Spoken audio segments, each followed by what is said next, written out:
என் அன்பு குழந்தையே, உனக்கான நல்ல விஷயங்களை செய்து கொடுப்பதற்காகவே உன் தாயானவள் இன்று உன்னை தேடி வந்திருக்கின்றேன். என் பிள்ளையே, இன்று உன் அம்மா உனக்கு ஒரு எச்சரிக்கை பதிவினைத்தான் கொண்டு வந்திருக்கின்றேன். என் பிள்ளையே, நான் சொல்கின்ற அடையாளத்தோடு உன் இல்லத்திற்கு வரப்போகின்ற ஒருவரால் ஒரு மிகப்பெரிய பிரச்சனை காத்து கொண்டு இருக்கின்றது. ஏனென்றால் நான் சொல்கின்ற இந்த பெண் உன் இல்லத்திற்கு நல்ல எண்ணத்தோடு வரவில்லை.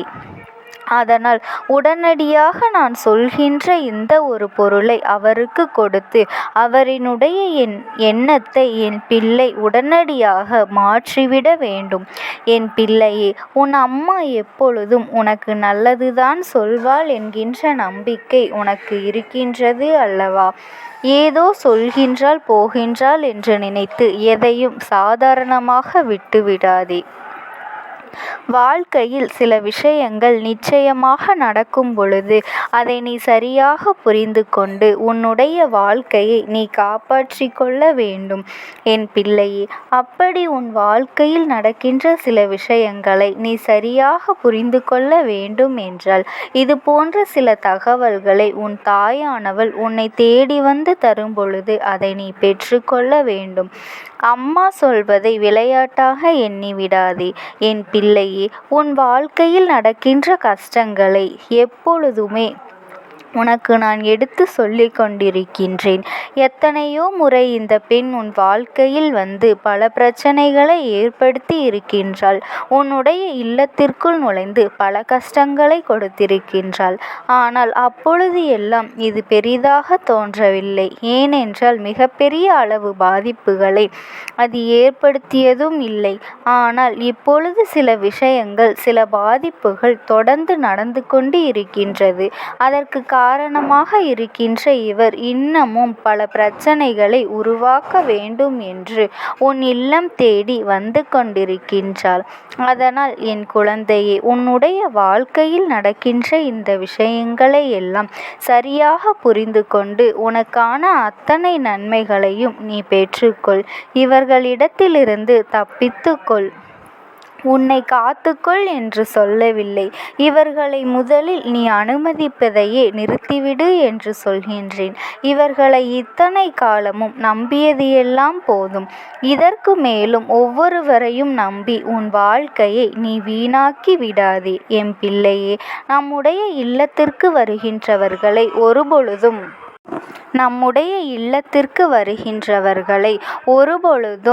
அவர்களின் முகத்தில் அடித்தது போல எதுவும் சொல்லிவிட முடியாது. அதனால் இல்லத்திற்கு வருகின்றவர்களை நல்ல எண்ணத்தோடு தான் நீ வரவேற்க வேண்டும். அவர்களின் மனதில் எத்தனையோ கெட்ட எண்ணங்களும் கெட்டவிதமான சூழ்நிலைகளை சுமந்து வந்தாலுமே உன் இல்லத்திற்கு வந்தவுடன் இந்த பொருளை கொடுத்துவிட்டால் அவர்களினுடைய மனது அமைதி அடைந்துவிடும். அதன் பிறகு ஒரு துளி யோசிப்பார்கள், நாம் இவர்களுக்கு இந்த கெடுதலை செய்யலாமா வேண்டாமா என்று. ஒரு விஷயம் தேவையில்லாமல் ஒருவர் அடிக்கடி உன் இல்லத்திற்கு வருகின்றார்கள் என்றால் அவர்கள் வருவதற்கு காரணமே இல்லை. ஆனால் எப்பொழுதும் உன்னிடத்திற்கு வந்து செல்கின்றார் என்றால் அது சற்று கவனிக்கப்பட வேண்டிய விஷயம் அல்லவா? அப்படியானால் உன்னிடத்தில் இருந்து எதையோ ஒன்றை தெரிந்து கொள்ள முயற்சி செய்கின்றார்கள். அது மட்டுமல்லாமல் அதை தெரிந்து கொண்டு வேறு யாரிடத்திலேயோ அதை சொல்வதற்கு முயற்சிகளை செய்கின்றார்கள் என்பதனை முதலில் நீ புரிந்து கொள்ள வேண்டும். அடுத்தவர்கள் வாழ்க்கையிலும் அடுத்தவர்கள் குடும்பத்திலும் நடக்கின்ற விஷயங்களை கண்டு அதில் சந்தோஷப்பட நினைக்கின்றவர்கள்தான் இது போன்ற அடுத்தவர்கள் இல்லத்திற்குள் எப்பொழுதும் நுழைந்து கொண்டிருப்பார்கள். இல்லை என்றால் அடுத்தவர்கள் இல்லத்தில் இவர்களுக்கு என்ன வேலை இருக்க போகின்றது என் பிள்ளை? அதனால் இதையெல்லாம் சரியாக புரிந்து கொண்டு உன் வாழ்க்கையில் நடக்கவிருக்கின்ற நன்மைகளை என்னவென்று தெரிந்து கொண்டு எப்பொழுதும் இந்த பிள்ளை வாழ்க்கையில் நடக்கின்ற அத்தனை நல்ல விஷயங்களையும் நீ சரியாக ஒவ்வொன்றையும் செய்து கொண்டே இரு. எப்பொழுதும் போல இந்த அம்மா உன்னை காத்தருள்வேன் என் பிள்ளையே. இவர்கள் யார்? இவர்களின் அடையாளம் என்ன? அப்படி என்ன விஷயத்தை அவர்களுக்கு கொடுக்க வேண்டும்? என்ன நினைப்பில் இவர்கள் உன் இல்லத்திற்குள் நுழைகின்றார்கள் என்பதனை உன் தாயானவள் எப்பொழுது நான் உனக்கு விளக்கி சொல்கின்றேன். என் தங்கமே, உன்னுடைய இல்லத்திற்கு மிகவும் அருகில் வசித்து கொண்டிருப்பவர் இவர். உன்னுடைய குலதெய்வ கோவிலில் சம்பந்தப்பட்டவர். அங்கு நடக்கின்ற சில பிரச்சனைகளில் உன் தலையை இழுத்து விட்டவர். இப்பொழுது அந்த பிரச்சனையில் முழுமையாக உன்னை மாட்டிவிட துடித்து கொண்டிருக்கின்றார். அதனால் அவரினுடைய எண்ணங்கள் எல்லாம் பொய்யாக வேண்டும் என்று இந்த அம்மா உனக்கு சொல்லிக் கொண்டிருக்கின்றேன். அவர் உன் இல்லத்திற்கு வருவதற்கான நோக்கம் என்ன தெரியுமா?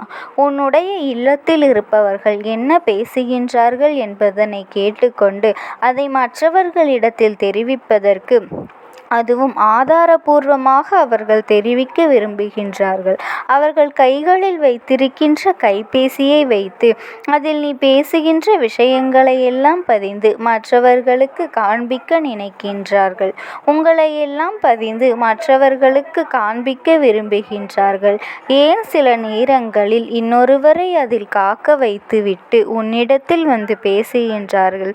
பேசுகின்ற விஷயங்களை எல்லாம் அவர்கள் நேரடியாக கேட்டுக்கொண்டிருக்கும்படி இவர்கள் செய்கின்றார்கள். இன்று இருக்கின்ற விஞ்ஞான வளர்ச்சியில் மனிதர்கள் எதையெல்லாம் எப்படியெல்லாம் செய்கின்றார்கள் என்று பார்த்தீர்களா? அடுத்தவர்கள் வாழ்க்கையில் நடக்கின்ற பிரச்சனைகளும் அடுத்தவர்களுக்கு கஷ்டங்களை கொடுப்பதும் இவர்களுக்கு அத்தனை சாதாரணமாக மாறிவிட்டது. அதனால் என் குழந்தையே, இவர்கள் செய்ய நினைக்கின்ற இந்த விஷயங்களை நீ பொய்யாக்கி விட வேண்டும். இவர்கள் இந்த வாழ்க்கையில் உனக்கு கொடுக்க நினைக்கின்ற கஷ்டங்களை நீ பொய்யாக்க வேண்டும்.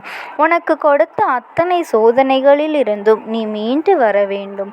இவர்களினுடைய எண்ணங்கள் உண்மையல்ல, பொய் என்று நிரூபிக்க வேண்டும். அதற்கு என் பிள்ளை என்ன செய்ய வேண்டும் தெரியுமா? இவர்களிடத்தில் சில நாடகங்களை நீ அடித்தாக வேண்டும். இவர்கள் நினைக்கின்ற விஷயங்கள் எல்லாம் பொய் என்றும் உன்னிடத்தில் இருந்து எந்த ஒரு விஷயத்தையும் பெற்றுக்கொள்ள முடியாது என்றும் இவர்களுக்கு நீ காண்பிக்க வேண்டும். உன்னை பற்றி இவர்கள் தவறாக நினைத்து கொண்டிருக்கின்றார்கள். ஆனால் இவர்கள் தவறாக புரிந்து கொள்ளும் அளவிற்கு நீ சில காலத்திற்கு முன்னால் நடந்து கொண்டதுதான். அதற்கு காரணம் என்ன தெரியுமா?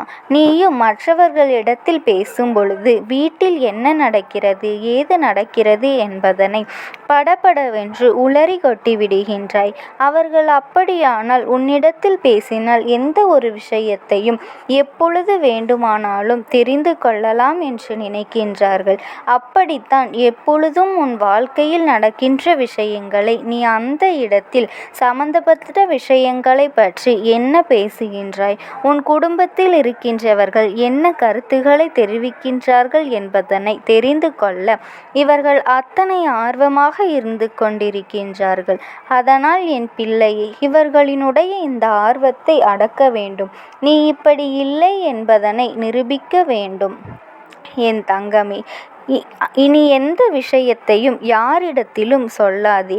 அதுதான் முக்கியமான ஒரு விஷயம். யாரிடத்திலும் சொல்லாமல் என்ன கேட்டாலும் எனக்கு தெரியாது, எனக்கு இதுவரை எதுவுமே புரியவில்லை என்று நீ சொல்லியே சமாளித்து கொண்டிருந்தால் இவர்களிடத்தில் இனிமேல் பேசுவது பலனில்லை. இவர்கள் எதையும் சொல்ல மாட்டார்கள் என்று தெரிந்துதான் என்று அவர்கள் உன் இல்லத்தின் விட்டு வெளியே செல்வார்கள். அதன் பிறகு உன் இல்லத்திற்கு வருவதற்கு இவர்கள் யோசிப்பார்கள். ஏதேனும் ஒரு சூட்சமத்தை இவர்கள் கண்டுவிட்டார்கள். யாரோ இவர்களுக்கு அறிவுரைகளை கொடுத்து விட்டார்கள் என்பதனை நிச்சயமாக தெரிந்து கொள்வார்கள். அதனால் என் பிள்ளை அதில் கவனமாக இருக்க வேண்டும். அது மட்டுமல்ல, அவர்கள் வந்தவுடன் நீ கொடுக்க வேண்டிய பொருள் என்ன தெரியுமா? பெரிதாக ஒன்றும் இல்லை. குடிக்க நீர் கொடுக்க வேண்டும். எதற்காக தெரியுமா? ஒருவர் எந்த மனநிலையில் வந்தாலும் சற்று நீரை அருந்தினால் அவர்களின் மனது அப்படியே குளிரும். அந்த நீர் அவர்களின் மனதில் இனிமேல் நிச்சயமாக உனக்கே புரிய வைத்துவிடும். எதனால் நமக்கு எல்லாம் இப்படி நடக்கின்றது என்று. இது போன்ற கெட்ட எண்ணங்களோடு உன் இல்லத்திற்கு வருகின்றார்கள் என்றால், இப்படியெல்லாம் இவர்கள் உன் வாழ்க்கையை கெடுக்க நினைக்கின்றார்கள் என்றால், இந்த மனிதர்களின் மத்தியில் எப்படி உன்னால் வாழ முடியும்? அதுதான் உண்மை. இவர்களிடத்தில் எப்பொழுதுமே கவனமாக இருந்து கொண்டுதான் இருக்க வேண்டும். எந்த ஒரு விஷயத்தையும் பெரிதாக சொல்லிக் கொள்ளாமல், எதை நினைக்கின்றாயோ அதை சரியாக நினைத்து கொண்டு அதை செய்ய வேண்டும் என்று எண்ணுகின்றாயோ அதை மட்டும் நீ செய்துவிடு. நம்மை பற்றி கேள்வி கேட்பது என்று நீ சொல்லி வாழ்ந்து காட்ட வேண்டும். என் தங்கமே, இந்த அம்மாவினுடைய அன்பும் ஆசீர்வாதங்களும் உனக்கு எப்பொழுதுமே இருக்கும். உனக்கு கஷ்டமான சூழ்நிலைகள் வந்தாலும் என் நாமத்தை மட்டும் நீ